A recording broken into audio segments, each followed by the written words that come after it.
Hi guys, good morning everybody. Next video में मैंने आपको पढ़ाया था व्हाट इज लिंग्विस्टिक। लिंग्विस्टिक किसे कहते हैं? Scientific study of human language.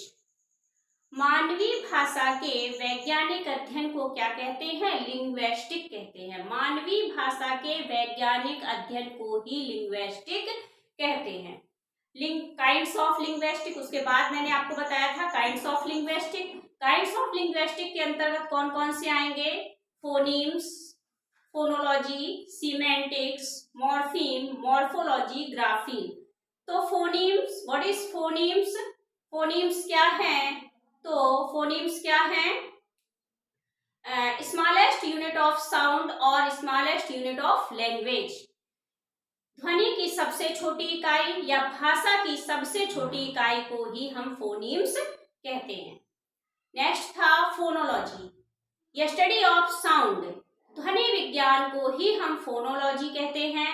Example मैंने आपको बताए थे, सी एच छा, C double H, C H चा, सी डबल एच छा, पी एच फा, टी एच ता। नेक्स्ट उसके बाद मैंने आपको बताया था सीमेंटिक। What is semantic? ये स्टडी ऑफ मीनिंग। अर्थ विज्ञान को ही हम क्या कहते हैं? सीमेंटिक्स कहते हैं।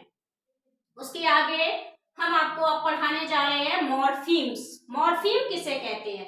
मॉर्फीम को हिंदी में रूपिम कहते हैं। क्या कहते हैं मॉर्फीम को? मॉर्फीम को हिंदी में रूपिम कहते हैं। देखिए मॉर्फीम की डेफिनेशन क्या है? Smaller unit of word is called morpheme. शब्द की सबसे छोटी इकाई को ही हम क्या कहते हैं? मॉर्फीम कहते हैं।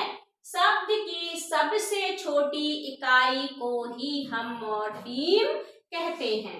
नेक्स्ट है आपका काइंड्स ऑफ मॉर्फीम। मॉर्फीम के काइंड्स कितने हैं? मॉर्फीम के टाइप्स कितने हैं? तो मॉर्फीम के टाइप्स आपके टू टाइप्स हैं, टू काइंड्स हैं। कौन कौन से? फर्स्ट ऑफ ऑल है आपका free morphemes. First of all आपका कौन सा है? Free morphemes. और सेकंड है आपका bond morphemes. First of all आपका कौन सा है? फ्री मॉर्फीम्स है और सेकंड है आपका बॉन्ड मॉर्फीम्स। फ्री मॉर्फीम्स क्या होते हैं? फ्री मॉर्फीम्स वो मॉर्फीम्स होते हैं जिनका अर्थ होता है, कहने का मतलब है जो मीनिंगफुल मॉर्फीम्स होते हैं, जो मीनिंगफुल मॉर्फीम्स होते हैं, जो अर्थपूर्ण मॉर्फीम्स होते हैं, वही क्या होते हैं? वही फ्री मॉर्फीम्स होते हैं। मीन्स इसका एग्जांपल है हैप्पी। अब आप बताइए हैप्पी एक फ्री मॉर्फीम्स है या नहीं? क्योंकि हैप्पी को आप टू पार्ट्स में डिवाइड कर सकते हो। अगर कर सकते हो तो मुझे कर बताइए, हैप्पी को टू पार्ट्स में क्या आप डिवाइड कर सकते हो? नो, हैप्पी को टू पार्ट्स में डिवाइड नहीं किया जा सकता। नेक्स्ट है आपका बॉन्ड मॉर्फीम। बॉन्ड मॉर्फीम एक मीनिंगफुल मॉर्फीम नहीं होता है। बॉन्ड मॉर्फीम का कोई पूर्ण रूप से अर्थ नहीं होता है। जैसे एग्जाम्पल है आपका अनहैप्पी। एग्जाम्पल आपका क्या है? अनहैप्पी। अनहैप्पी को हम टू पार्ट्स में डिवाइड कर सकते हैं। कौन कौन से? अन और हैप्पी। देखिए अन प्लस हैप्पी। जो आपका ये अन है ये क्या है? ये अन है, यही प्रफिक्स है। जो आपका ये अन आपको दिख रहा है ना, ये अन आपका ही प्रफिक्स है। ये अन ही आपका बॉन्ड मॉर्फीम है। ये अन क्या है? बॉन्ड मॉर्फीम है। जो आपके प्रफिक्स और सफिक्स यूज होते हैं इंग्लिश में, प्रफिक्स और सफिक्स यूज होते हैं ना इंग्लिश में, प्रत्यय और उपसर्ग।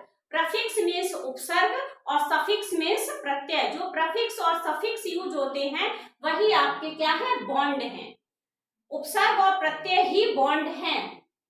नेक्स्ट है आपका मॉर्फोलॉजी।